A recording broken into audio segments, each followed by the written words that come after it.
Hi, I'm Alberta Gibson from Department of Rec. Always mask up. We're going to do a story today, and it's called An Important Job. And the author is Laura Dershowitz, illustrated by Frank Mayo.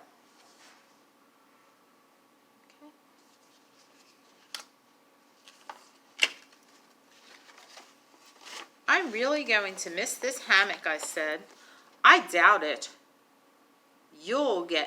I doubt it you'll get any rest. You're in your cold metal office chair, Cecilia replied.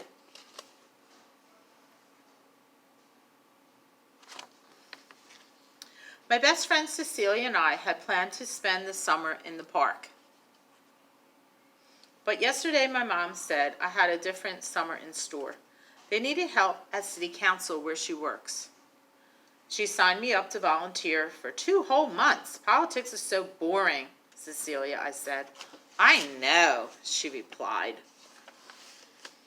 The next morning I rode to work with my mom. It was exciting to get dressed up for work. I felt kind of like an adult.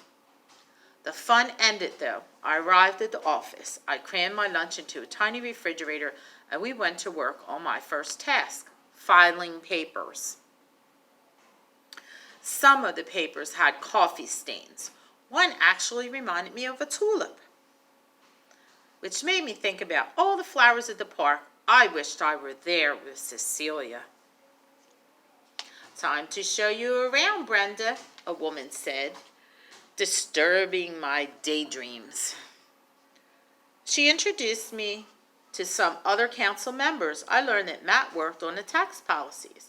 He helped decide what the taxes should be. A serious woman named Nicole focused on welfare and public safety. All structures must be built to code, Brenda, Nicole said. I was pretty sure she wanted a reply, but I had no idea what she was talking about.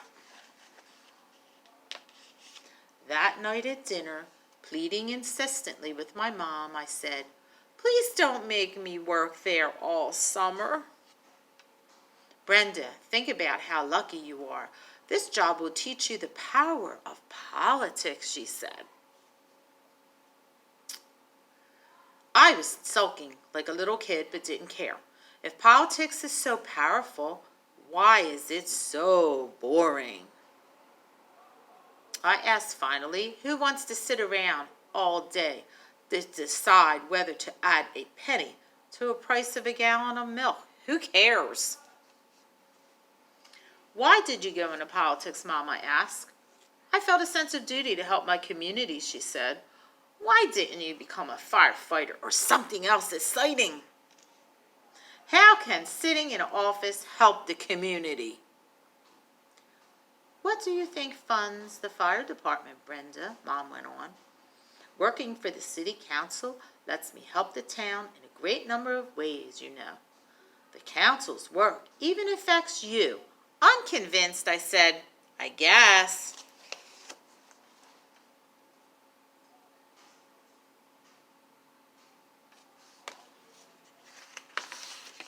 A few days later, Jeff the zoning man needed my help. The council was to have a debate on a hideous rundown theater that stood empty in town.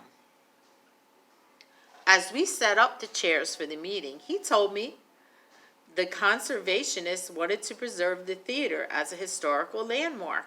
People on the other side hoped to knock it down and build a new theater. Wow. A theater that actually shows movies, I asked. That's right, he said. Both sides will speak, and then council will decide. Here she is with her friend.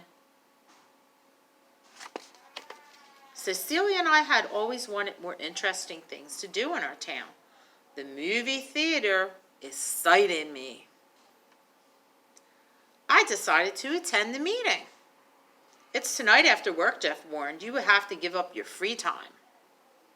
That night, Mom came with me to the debate. Each side spoke. The council voted to build a new theater. I called Cecilia to share the good news. She said, that's great. Maybe politics isn't as pointless as we thought it was. Late in the summer, Jeff asked me to file reports on a new issue. I saw the papers were for a new housing development. It sounded like a good idea. As I kept reading, I learned they wanted to build houses on the park. I sprinted to Jeff's desk. "You can do this," I said irritably. "You can't do this. You can't destroy our park." "I'm sorry, Brenda. The town would earn a lot of money, and we need more housing."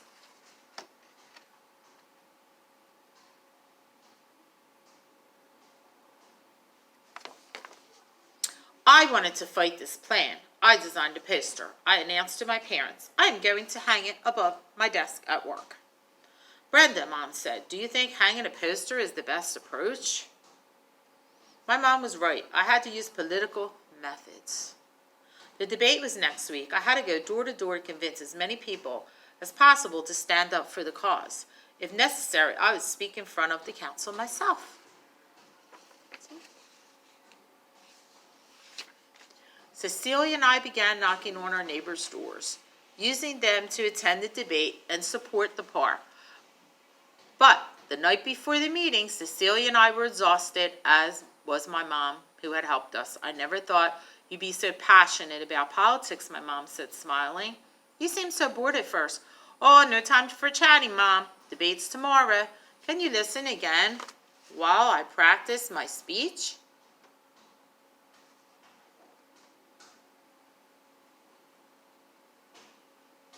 The council meeting was amazing. The room was so packed that people were standing in the aisles.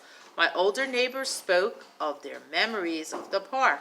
Some young parents talked about how much their children loved playing on the swings. And I, of course, talked about the hammocks. This summer, a council member taught me that good politics requires thoughtful people. I said in a closing remark, "The park offers a safe, quiet place where our citizens can relax." At the end of my speech, the crowd roared.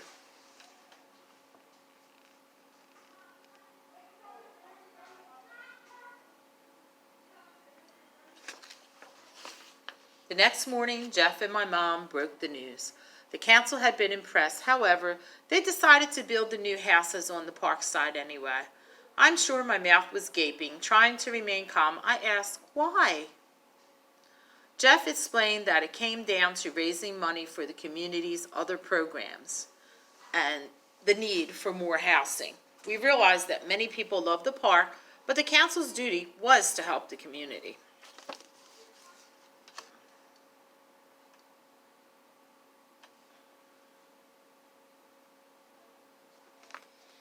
I had an idea. If the town's going to make more money, maybe we can use some of it to build a new park with a swimming pool.